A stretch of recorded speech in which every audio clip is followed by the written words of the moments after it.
It's called Sora. New tool just announced a few hours ago by OpenAI called 2024年起生成式 文本 AI。转视频模型 Sora AI just changed everything again. At the click of a few text prompts, anyone might have the potential to be the next Steven Spielberg. OpenAI's Sora makes a giant leap for both OpenAI and the broader future of text-to-video generation. Kenneth Stanley and Lehman, AI scientists who earlier co-led a research team at OpenAI. Does the system Sora really understand the physical world that we humans are living in? This is what these two former OpenAI research team leaders told me. It's actually not like a human. It's like an alien intelligence.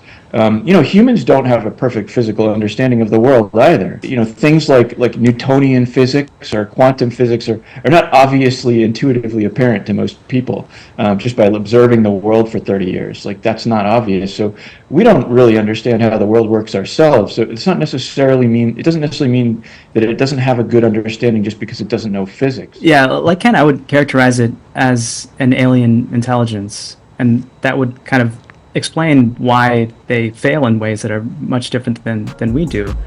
In last November alone, months before Sora, the AI video sector saw a flurry of new product launches.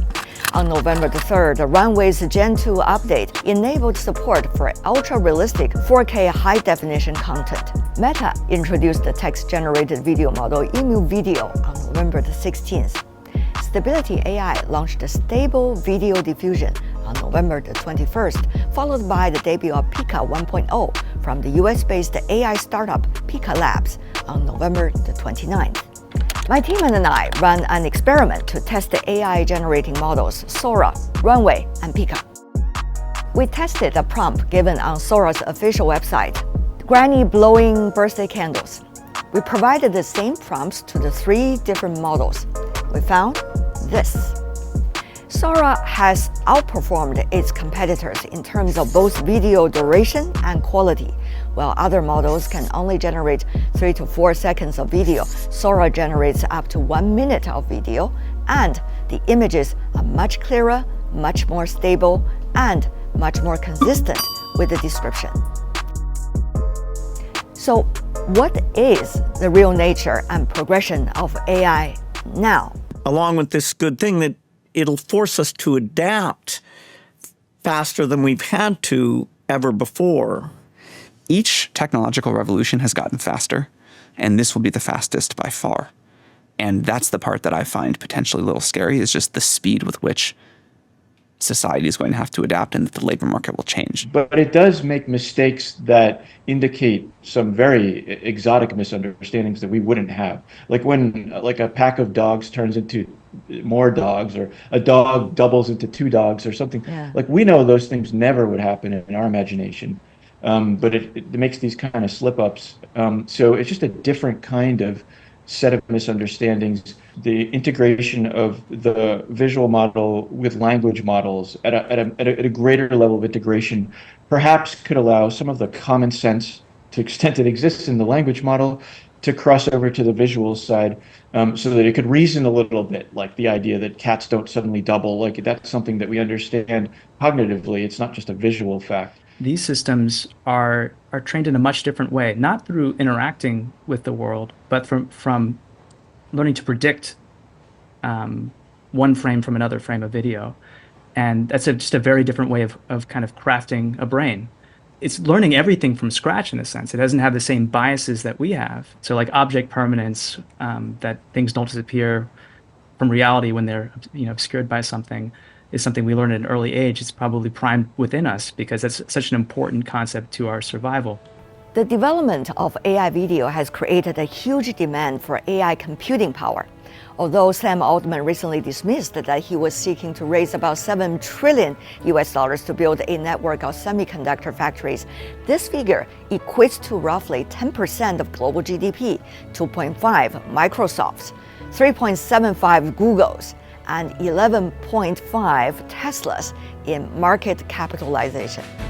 He emphasized that it's probably a lot more than people expect. I think I'm surprised that we were able to do it this soon, and the compute part I think is interesting to me, because I think I would have thought something like that would require too much compute.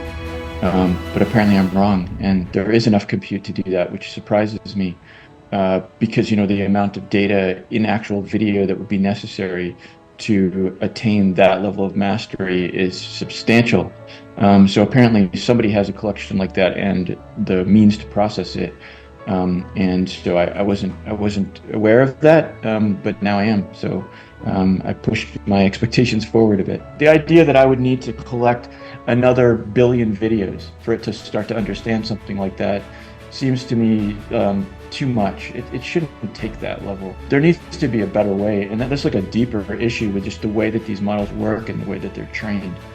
So that might be the more interesting thing, is like a deeper understanding of what it means to update a model in a way that's closer to the way humans do it. It'll be interesting to see, I think as Ken hinted at, whether the same technologies that help to reshape the intelligence of like the text models with this reinforcement learning and human feedback, how that paradigm has or will be or maybe already has been applied to more align its understanding with our common sense.